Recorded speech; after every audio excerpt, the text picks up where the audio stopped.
Merhaba arkadaşlar. Bugün kazan adam oyunu oynuyoruz. Evet. Böyle oyun arkadaşlar. Çok eser verici oyun ama ben oynamadım. Teze işledim.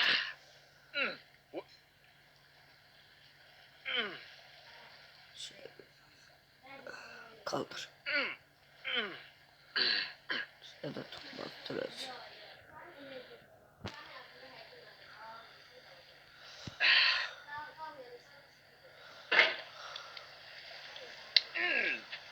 There's no feeling more intense than starting over. If you deleted your homework the day before it was due, as I have, or if you left your wallet at home and you have to go back after spending an hour in the commute. If you won some money at the casino and then put all your winnings on red but it came up black. If you got your best shirt dry cleaned before a wedding and then immediately dropped food on it. Yavaşça. If you won an argument with a friend and then later discovered that they just returned to their original view. Starting over is harder than starting up. If you're not ready for that, like if you've already had a bad day, then what you're about to go through might be too much. Feel free to go away and come back. I'll be here. Alright, thanks for coming with me on this trip. I'll understand if you have to take a break at any point. Just find a safe place to stop and quit the game. Don't worry, I'll save your progress, always. Even your mistakes. This game is a homage to a free game that came out in 2002 titled Sexy Hiking. The author of that game was Jazuo, a mysterious Czech designer who was known at the time as the father of B games. And B games are rough assemblages of found objects. Designers slap them together very quickly and freely, and they're often too rough and unfriendly to gain much of a following. They're built more for the joy of building them than as polished products. Oh, you just lost a lot of progress. That's a deep frustration. Real punch in the gut. Kazanacağız. Buna ne diyelim be? Sebepler kaçıyorum. In a certain way, Sexy Hiking is the perfect embodiment of a B game. It's built almost entirely out of found and recycled parts. And it's one of the most unusual and unfriendly games of its time. In it, your task is simply to drag yourself up a mountain with a hammer. And that act of climbing, in the digital world or in real life, has certain essential properties that give the game its flavor. No amount of forward progress is guaranteed. Some cliffs are too sheer or too slippery. And the player is constantly, unremittingly in danger of falling and losing everything. Hayır be. Düşme. Düşme.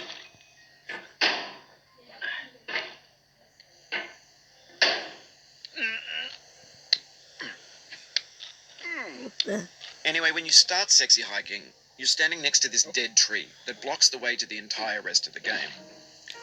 It might take you an hour to get over that tree, and a lot of people never go past it. You prod and you poke at it, exploring the limits of your reach and your strength, trying to find a way up and over.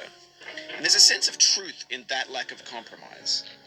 Most obstacles in video game worlds are fake. You can be completely confident in your ability to get through them, once you have the correct method, or the correct equipment, or just by spending enough time. In that sense, every pixelated obstacle in Sexy Hiking is real. The obstacles in Sexy Hiking are unyielding, and that makes the game uniquely frustrating. But I'm not sure Jazuo intended to make a frustrating game. The frustration is just essential to the act of climbing, and it's authentic to the process of building a game about climbing. A funny thing happened to me as I was building this mountain. I'd have an idea for a new obstacle, and I'd build it, test it, and it would usually turn out to be unreasonably hard. But I couldn't bring myself to make it easier. It already felt like my inability to get past the new obstacle was my fault, as a player rather than as a builder. Imaginary mountains build themselves from our efforts to climb them, and it's our repeated attempts to reach the summit that turns those mountains into something real. When you're building a video game world, you're building with ideas, and that can be like working with quickset cement. You mold your ideas into a certain shape that can be played with, and in the process of playing with them, they begin to harden and set until they're immutable, like rock. And at that point, you can't change the world. Not without breaking it into pieces and starting fresh with new ideas.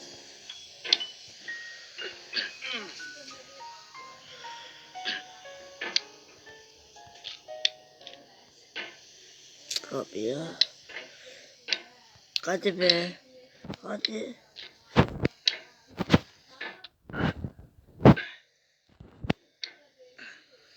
Güzel.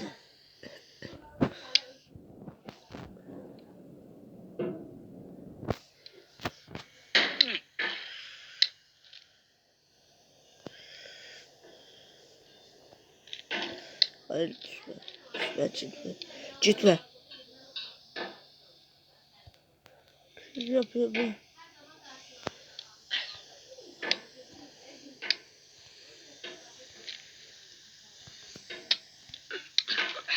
Güzel.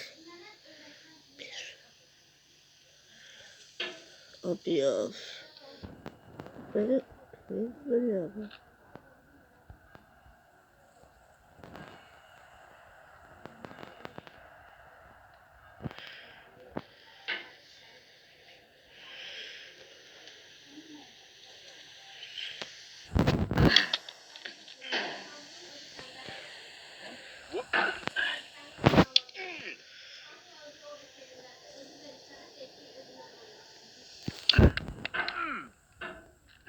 Abi ya bu ne be?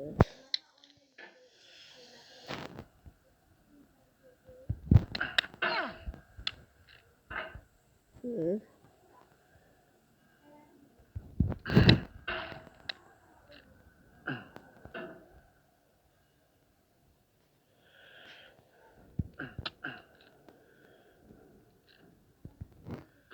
Konuşma. Çıkma.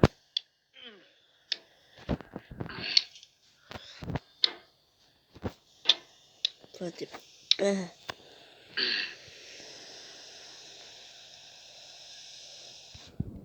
Konuşma. Çık. Of. Böyle kriz vuracak.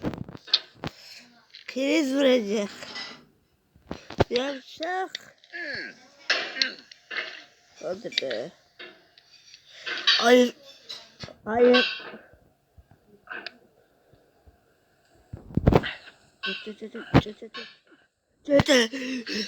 Oof, sorry about that.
Oh, it happened again. Keep on trying. Don't let it get to you. Hadi be. This thing that we call failure is not the falling down, Hayır be. but the staying down. Mary Pickford. Sen de konuşmasana abi. Avuk çocuğu için konuşuyor sen. Konuşma.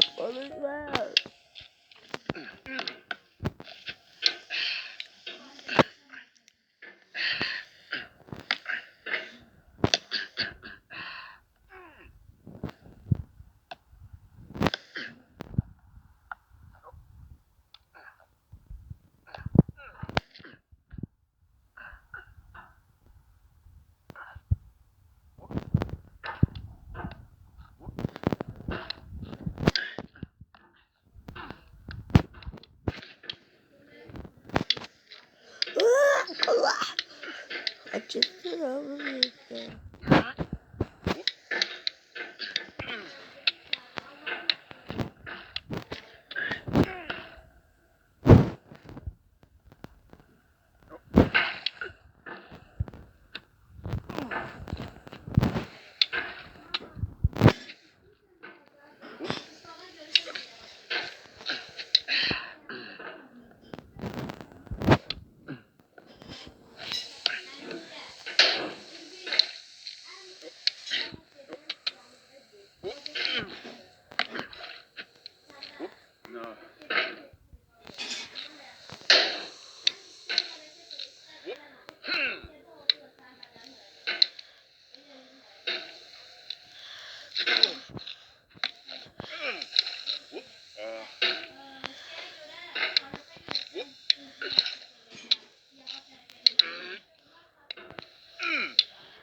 Çubuk.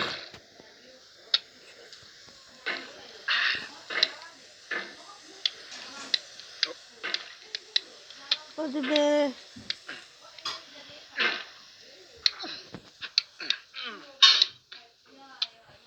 No. No, no, no, no. Kaldır. Kaldır hadi.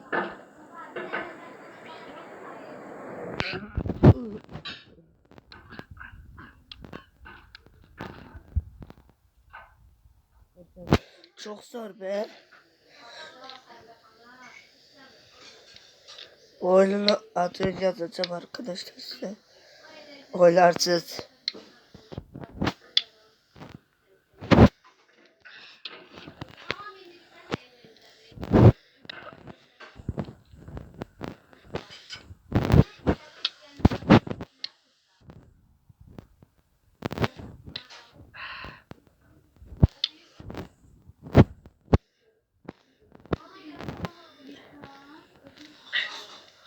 Hadi be.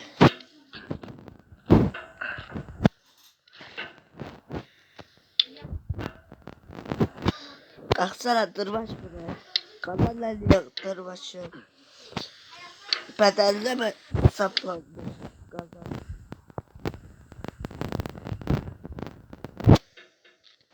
Hadi. You've done this part before. You know it's possible. Just do what you did the Hayır, first time. hayır. Hayır. Üf.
Oyun. Neyse arkadaşlar. Bu videonun sonuna görüşmek üzere. Like atmayı, abone olmayı unutmayın. Görüşmek üzere. Bay bay.